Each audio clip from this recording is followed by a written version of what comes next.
ci ndorteel ga ak li l'info xëy daal di fësal jëm ci woppub dengue, un décès et 10 cas confirmés. Ziguinchor face à sa première épidémie mortelle de dengue après le mpox et la fièvre de la vallée du Rift.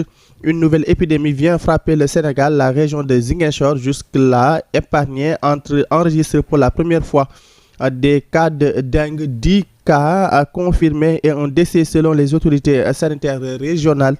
La victime est un étudiant décédé mercredi, un cas particulièrement complexe, explique le point focal de la surveillance épidémiologique dans la région Bernard Diatta, car il présentait une comorbidité. L'asthme, ce patient non seulement présentait la dengue, mais il était asthmatique et avait des précédents de drépanocytose, donc c'était un peu compliqué. Malheureusement, on l'a perdu, regrette-t-il. Depuis septembre, Ziguinchor a enregistré 18 cas suspects, dont 10 confirmés. La situation est un peu alarmante, reconnaît Bernard Diatta, tout en assurant que la surveillance se passe bien. Il rappelle qu'en 14 ans de travail dans la région, il n'avait jamais eu connaissance d'un seul cas de dengue. La dengue est désormais considérée comme un véritable problème de santé publique au Sénégal, selon le responsable de la surveillance épidémiologique au centre des opérations d'urgence sanitaire, le docteur Boli Diop. 934 cas ont été confirmés depuis février 2024 dans 28 districts, sans aucun décès signalé jusqu'à ce mercredi à Ziguinchor. Le dernier cas en date a été rapporté dans le district de Chilogne. Pour l'année 2025, 32 cas confirmés ont été signalés dans 11 des 47 districts du pays. Parmi les cas confirmés, 56% sont des hommes et 84% ont plus de 15 ans. Le taux de létalité est de 0%, précise-t-il. Alaaji Pape. woppub dengue dugg na biir Ziguinchor. ba daanaka faat na fa bakkan.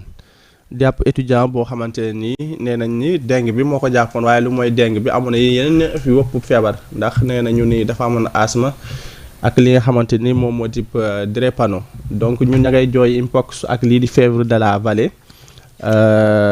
dengue daal ci nag ñëw topp daanaka nag diggante 2024 ak léegi jàpp ne ñi 934 cas daan nañ ko ci nemmeeku ci diwaanu li nga xamante moo di année 2025 bi.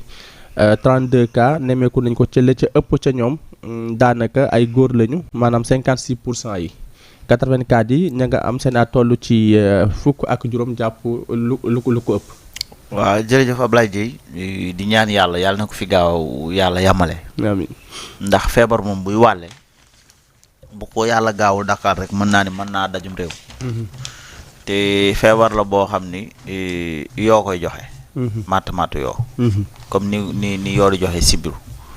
noonu lay joxe dengue. te daanaka dengue booy xool ni muy manifesté woo du soreek sibiru, est-ce que xam nga loolu. te li waral muy génne yeneen feebar automatiquement manifestation yi déjà day jàpp sa bopp day metti. dootu am appétit pour lekk. sa suufu bët yi day metti, sa yaram bi yëpp ay metti. da nga am fièvre maanaam.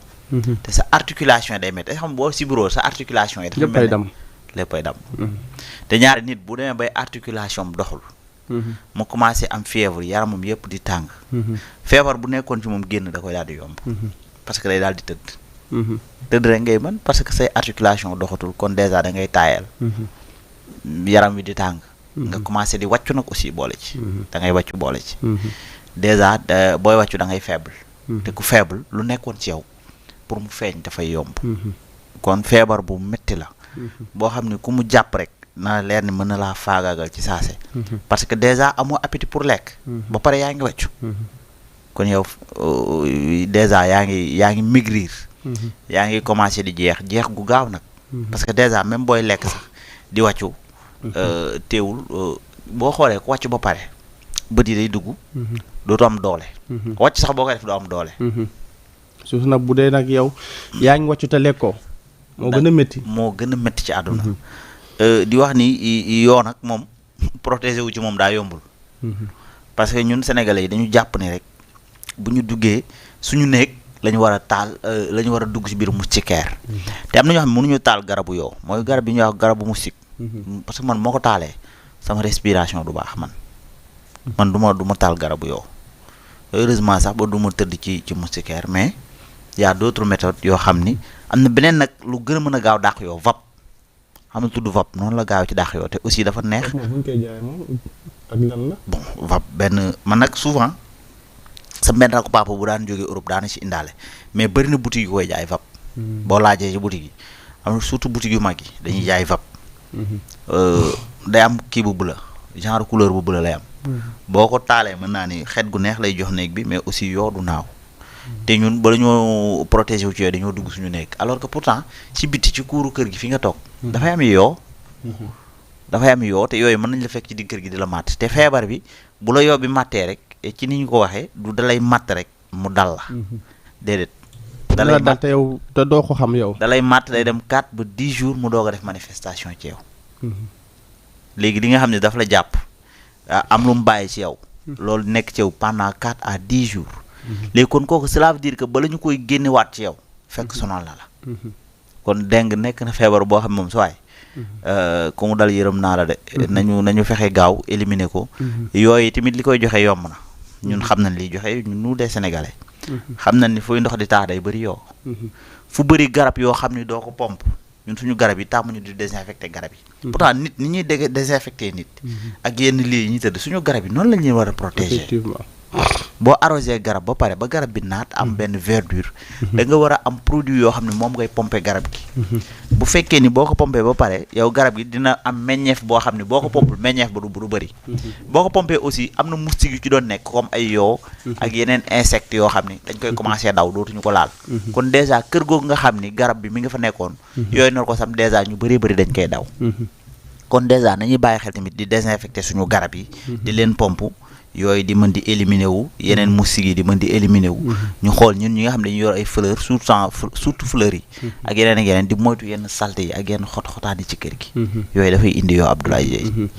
am na solo mais balaa ñuy jàll dafa am loo xamante aussi il faut que ñu souligner ko parce que boo déggee ñu wax la ci kaawu dengue bi ki mu faat bakkanam. dañ na amoon na yenn xeetu feebar. amoon na drépano amoon na aussi tamit li nga xam moo di asthme.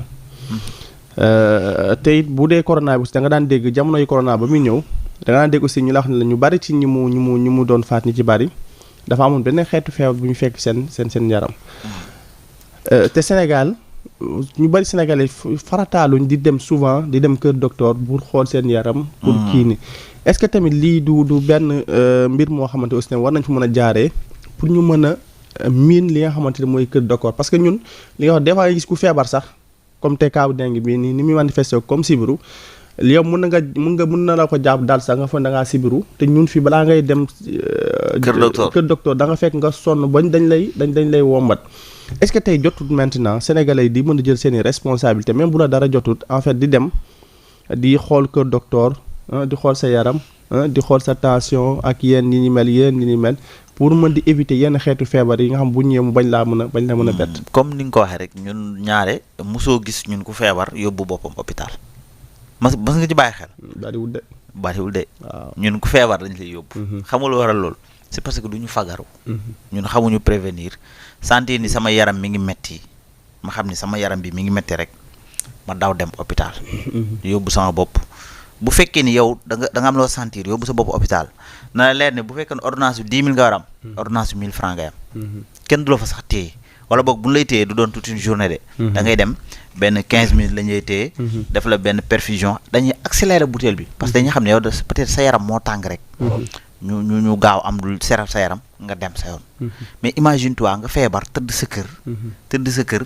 comme lu mel ne dengue bi jàpp la nga jàpp ni sibiru la rek nga commencé sa maam ni la donte garabu olof yi baax na am na garabu olof yu baax sax ndax ñun xam nañ ci dara donte baax na mais nag bala ngay utiliser garabu olof yi gaawal dem kër docteur ñu xool la ba pare mais gaan da nga sentir sa yaram tàng rek nga commencé jël ay buy ay bisaab ay yeneen jàmbaas jàq Ablaye Dieye dikkin la mbante baax na nga jël mbante taf ci sa bopp bi mu dikkin la nañu moytu yooyu sawaay ñun du ñuy médecin quoi en fait. te li gën a garaaw jël wax ma la sax ay garab olof mais jël garab bu la médecin recommandé wut c'est très dangereux xamul tax man toujours may jox exemple sama bopp man amoon naa fii ay jamono trace hépatite B trace li ko firndeel mooy dama demoon defi don de sang xam nga boo defee don de sang ba pare balaa ñu kii dañuy xool kii xool ndax amuñu yenn maladie kii ni transmissible bi ma dem bu ñu ma expliquer wax mooy yi ma war a bu moytu ak yi ma war a bàyyi man laa ne ma man maa ngi rey sama bopp parce que da nga daan jékki-jékki rek toog